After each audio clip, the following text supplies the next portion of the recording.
My husband's first love is 5 months pregnant later. I went to the hospital for a prenatal checkup. I told her that the ultrasound results were abnormal and suggested she go to a higher-level hospital for further tests. However, she acted as if she didn't hear me and kept incessantly asking about the baby's gender. I want to prepare clothes, but I don't know whether to buy pants or dresses. Just tell me, even if it's a girl, I won't abort. Derek said he prefers a daughter. When I refused, she stormed out angrily and immediately complained to my husband, causing a fight between us. Later, she gave birth to a baby with anencephaly and blamed me for not making things clear from the start. I slapped the medical advice right in her face and said, "Just because you don't have a brain doesn't mean I should take the blame." After Derek's first love, Victoria, divorced, she found out she was pregnant. She was dissatisfied with the doctors at other hospitals, thinking they were not thorough enough, so she asked my husband to get her an appointment in my department. She's already having a tough time being pregnant alone. Just take pity on her. Her ex-husband has moved on with another woman and doesn't care about her even though he knows she's pregnant. If we don't help her, she will be completely alone and might end up doing something drastic. Initially, I wanted to refuse, but my husband kept begging, and I eventually gave in and gave her an appointment. When I saw her new prenatal checkup book, I was incredulous. She's over 5 months pregnant, and this is her first checkup?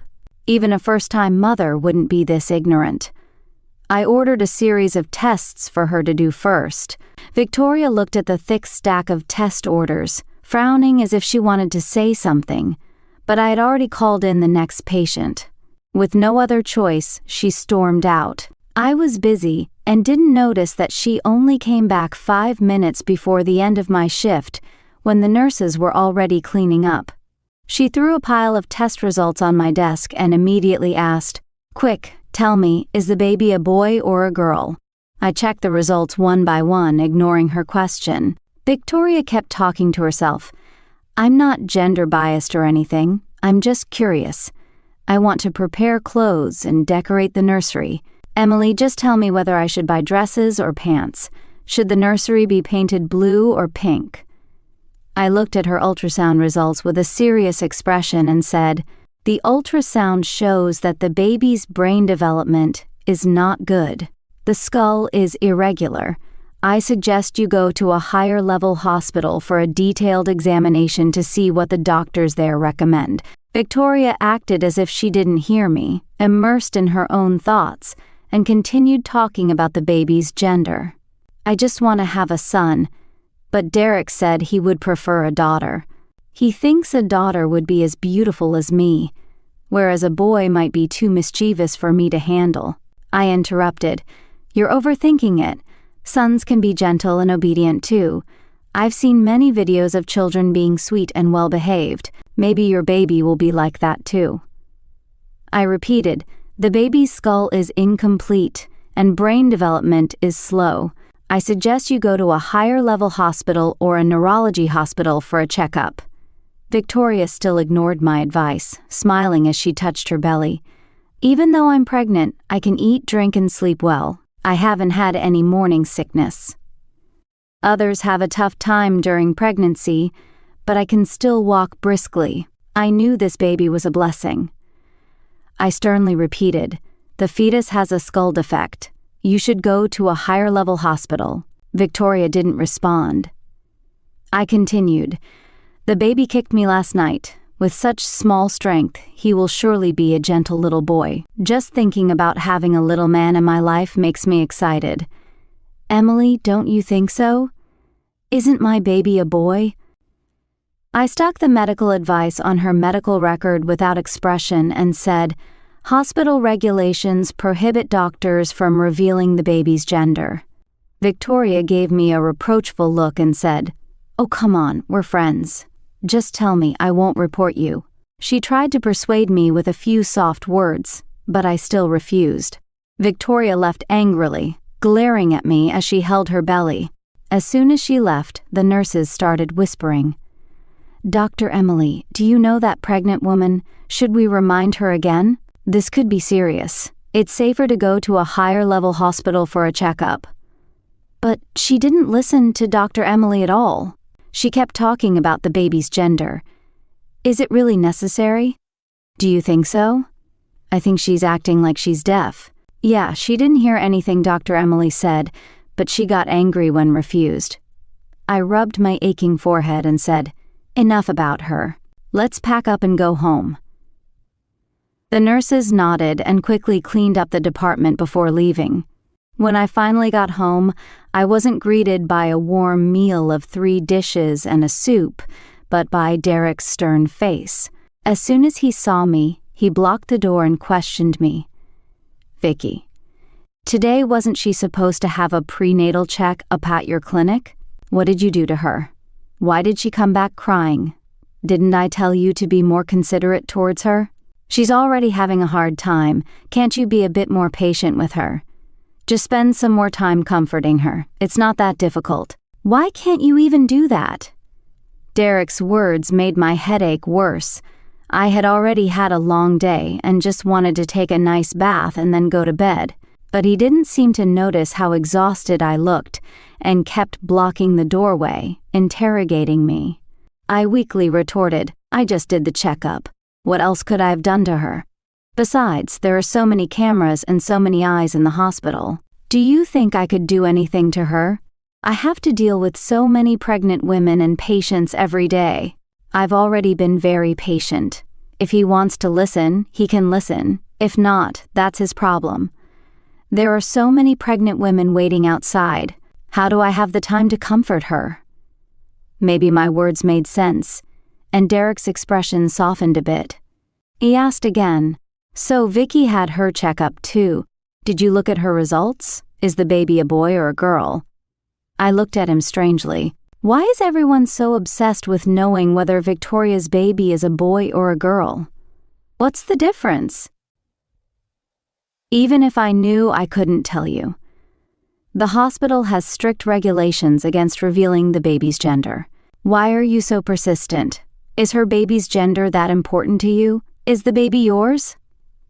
After a long day, I hadn't even had the chance to take off my shoes and relax.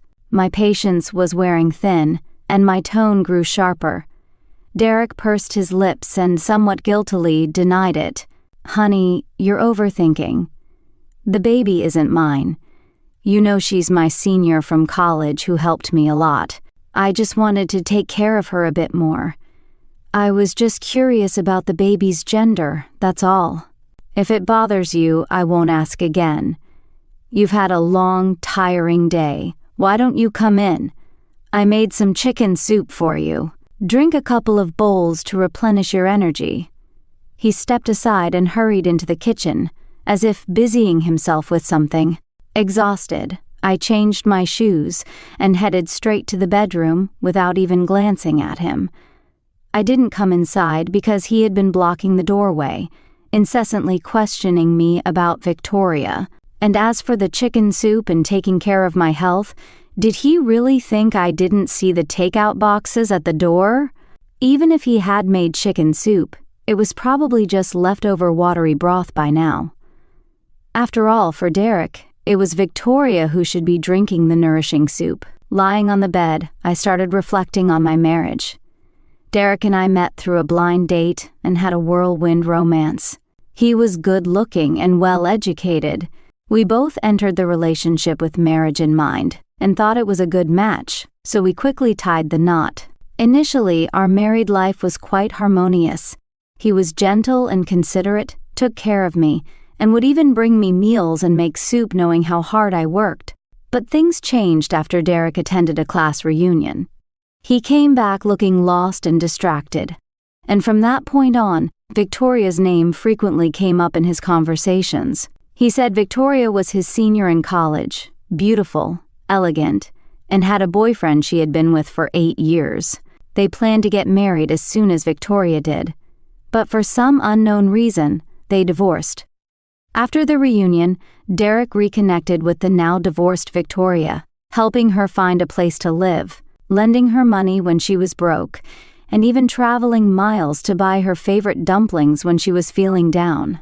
When I discovered their interactions, Derek anxiously explained that she was just his senior who had helped him in the past, and he wanted to return the favor now that she was down on her luck. The favor wasn't anything major. Once, Derek forgot his wallet at a restaurant, and Victoria stepped in to cover his meal when he was accused of trying to dine and dash. To me, it wasn't a big deal, but Derek insisted on repaying the favor.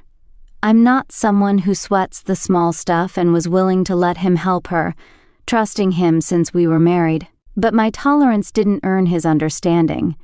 Instead, he increasingly demanded that I do more for Victoria too. But why should I? She has nothing to do with me. Why should I expend my time and money for her? I turned over in bed, my body exhausted but unable to sleep. I heard footsteps in the living room, followed by the sound of the door closing. My phone lit up briefly with a message from Derek. He said Victoria had stomach pains and he was going over to check on her. After all, she's pregnant and living alone. Any negligence could jeopardize 2 lives.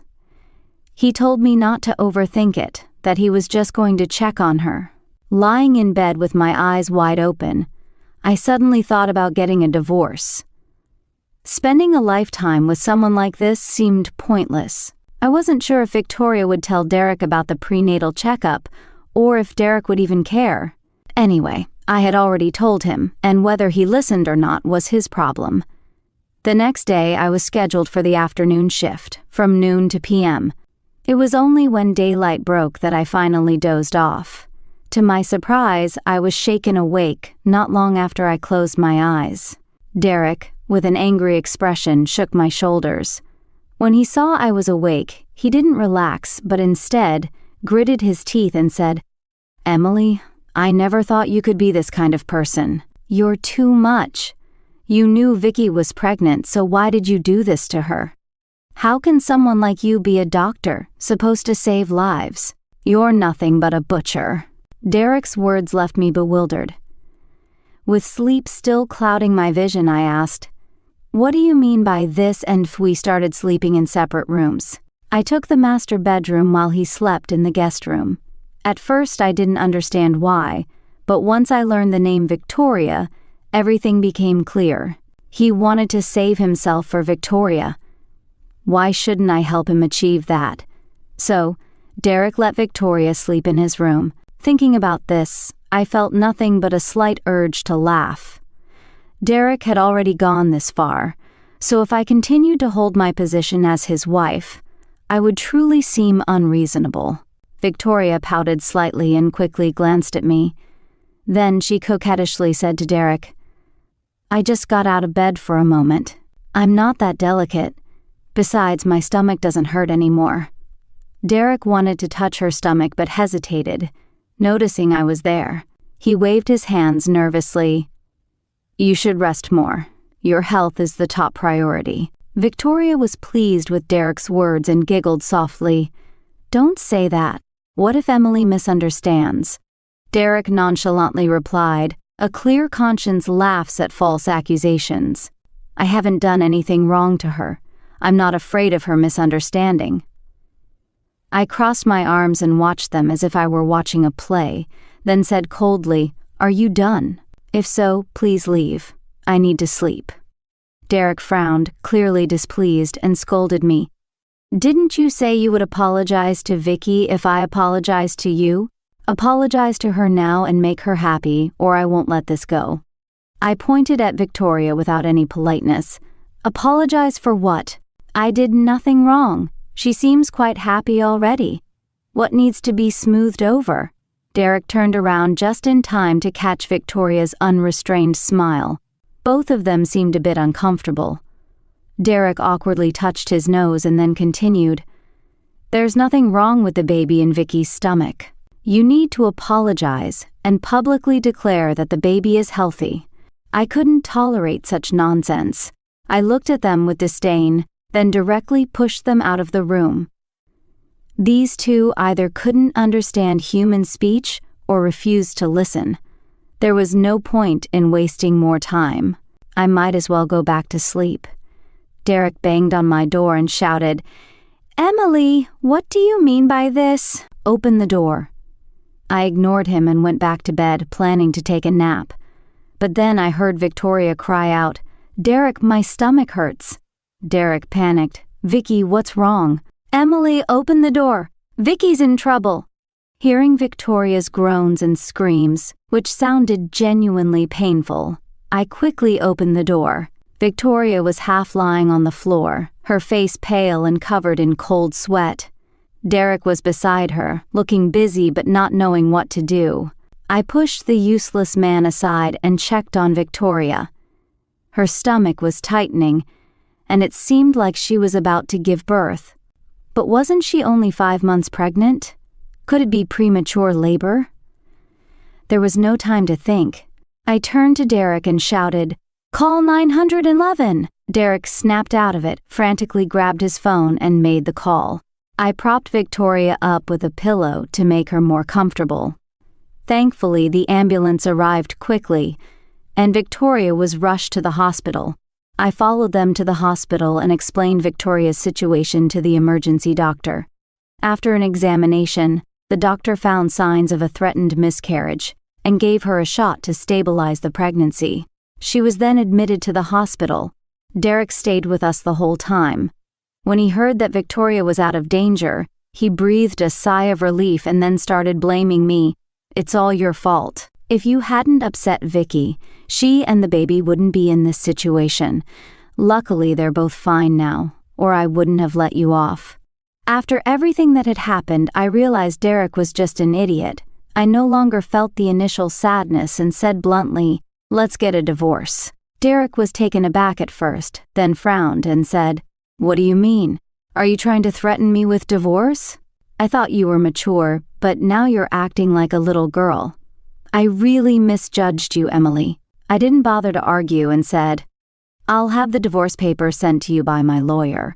We don't have children and our assets aren't much, so it shouldn't be complicated." I thought Derek would be pleased with my concession, but to my surprise, he angrily questioned, "Why the sudden talk of divorce? Do you have someone else and want to leave me for them?" This man was truly unreasonable.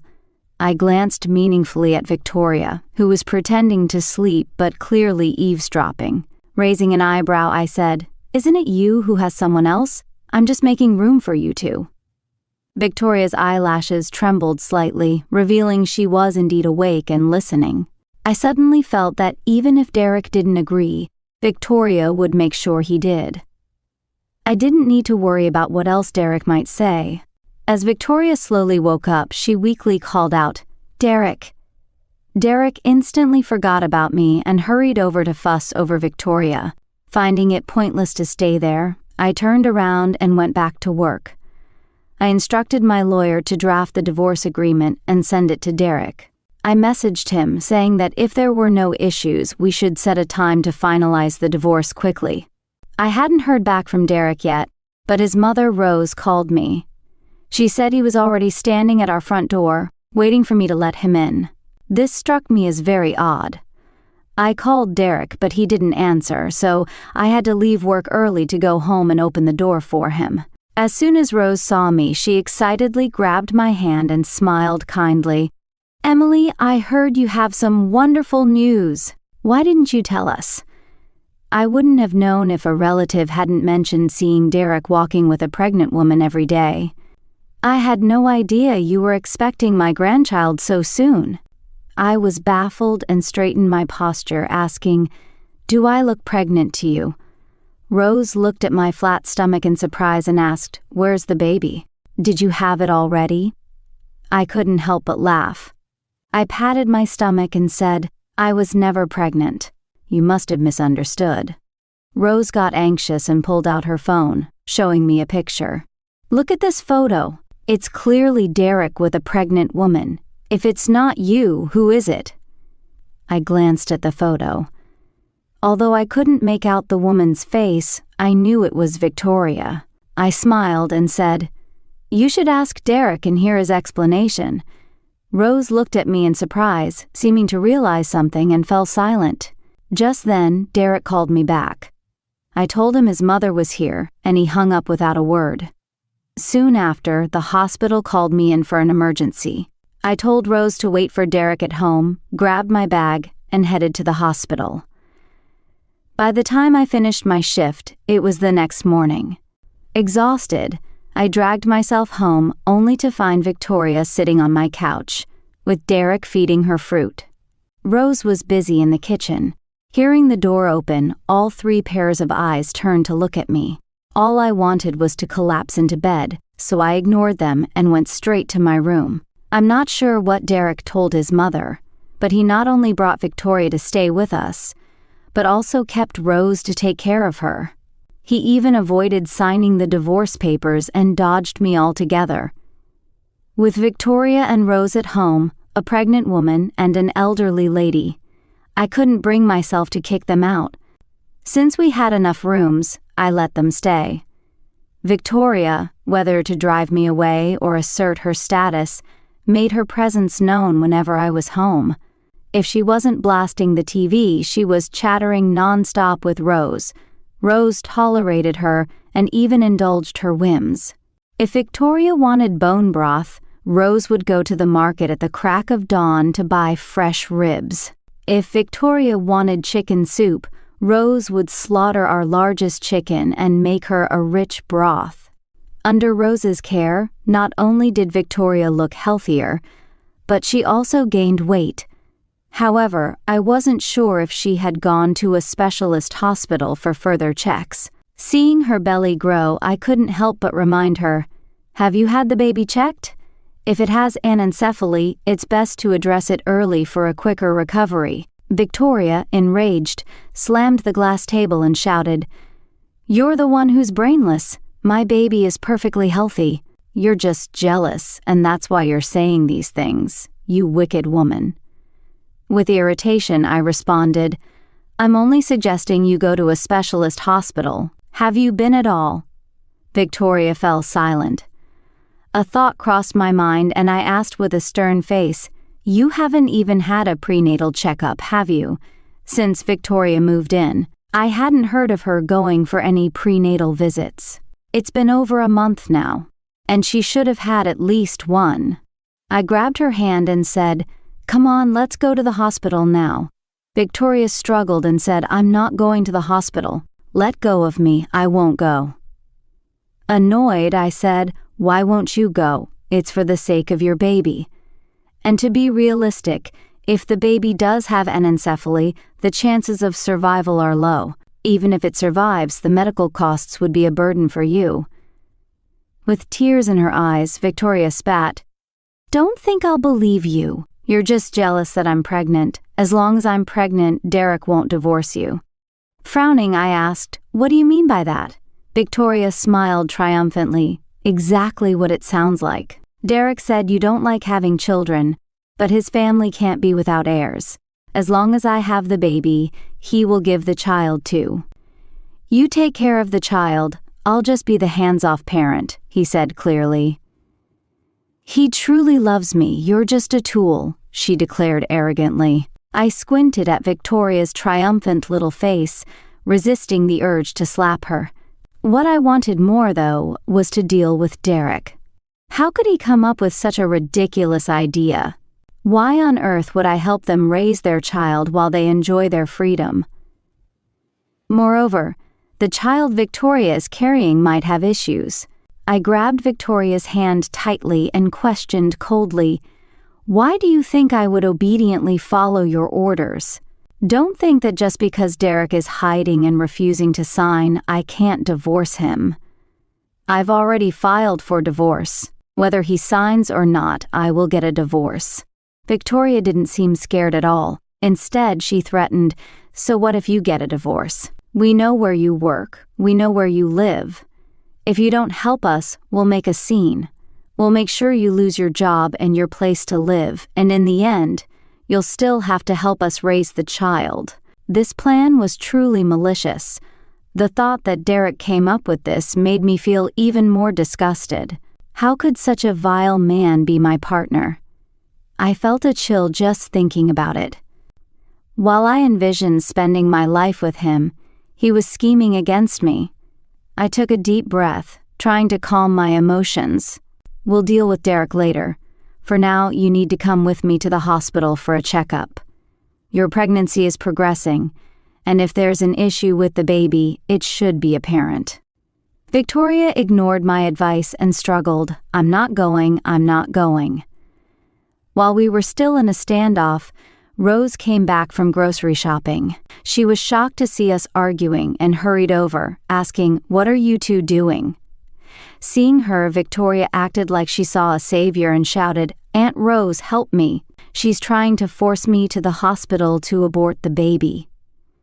I was about to refute, but Rose quickly came over and pried my fingers off. "Emily, let go of her. Why did everyone believe Victoria but not me?" I felt frustrated but didn't want to let go. Underestimating Rose's strength, she managed to pull Victoria away with her. I watched as both Victoria and Rose stumbled and fell. Victoria's back hit the edge of the table, and she instantly cried out, "My stomach hurts." Blood started flowing down her legs. Rose was petrified, frozen in place. I quickly went over to check on her and calmly called 911. The ambulance arrived quickly, and since Derek wasn't around, I had to accompany her to the hospital. At the hospital, the emergency doctor examined her and said gravely, "Where are the patient's family members? Her condition is serious. We need a signature for surgery immediately." Derek finally showed up, hurriedly asking the doctor, "Is she about to give birth?" The doctor nodded, handing him a surgery consent form. Derek quickly signed his name. I stood silently, just watching him. Derek, unaware of what had transpired, turned to ask Rose. After listening to her, he stormed towards me. "Emily, how could you be so cruel? Why did you try to cause Victoria to miscarriage? If anything happens to Victoria or the baby, I won't forgive you." I said nothing, feeling bewildered. During the struggle, I saw Rose holding Victoria's hand. Even if I let go, it shouldn't have pushed her towards the table, let alone hit the corner. Derek, seeing my silence, angrily pushed my shoulder. "Emily, did you hear me? You'd better pray the baby is fine or else." He was about to say more when he noticed the doctor coming out of the operating room. He rushed over, asking anxiously, "How are my wife and the baby?" The doctor, removing his mask, sighed in relief. "Mother and baby are safe. The nurse will take them to the room soon. Family members can wait there." Derek's face lit up with a big smile. "It's a boy. I'm going to have a son. That's great." Rose stepped forward, equally delighted. "That's wonderful. We have an heir now." I looked at them, bewildered. Suddenly a thought crossed my mind. So, the baby Victoria is carrying is Derek's. He really did cheat on me with Victoria. Although I suspected Derek's betrayal, facing the truth made me furious. Regardless, I would divorce Derek. I wouldn't let him leech off me any longer. Victoria was soon wheeled out, still unconscious with a pale face. Derek and his mother followed her to the room. Curiously, I glanced at the baby. He seemed normal, sleeping soundly without crying. Could the test results have been wrong? Derek, seeing the healthy baby, proudly held him. She sneered at me. "Didn't you always say there was something wrong with the baby? Come over and see if there's anything wrong now." She even tried to pull off the blanket wrapping the baby, deliberately exposing it for me to see. The moment she pulled the blanket away, a sudden change occurred. The baby's originally normal head shriveled up as soon as it was exposed to air.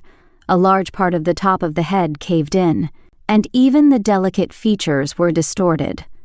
Derek was so frightened that he flung the baby onto Victoria. Victoria let out a groan as she was hit and woke up. Weakly, Victoria asked, "Derek, where's the baby? Is it a boy or a girl?" Derek pointed at the baby on her, his face pale, and said, "Look at the monster you gave birth to. It makes me sick just looking at it. Who can tell if it's a boy or a girl?" Rose stood beside Derek, also pale, clearly terrified. Victoria struggled to sit up and almost fainted from the sight of the baby. She looked at the baby in shock, her voice trembling. "What's going on? This can't be my baby. My baby was healthy. How could this happen?" Derek and Rose said nothing. Victoria saw me standing at the door and pointed at me, saying, "It's him! It must be Emily. I told you the baby shouldn't have an ultrasound. It must be the ultrasound that made my baby like this. Emily, why would you do this to me? No matter how much you hate me, you shouldn't take it out on the baby." She then lowered her head and cried, looking utterly wronged and unable to find justice. Derek, feeling sorry for her, took 2 steps forward, sat on the bed and comforted her. "All right, I will make Emily take responsibility." Victoria weakly leaned into his arms, choking with sobs. "You must avenge our baby." Derek held her hand while I took out my phone, smiled at them and said, "Thank you both for providing evidence of Derek's infidelity. I will have my lawyer use this video to file.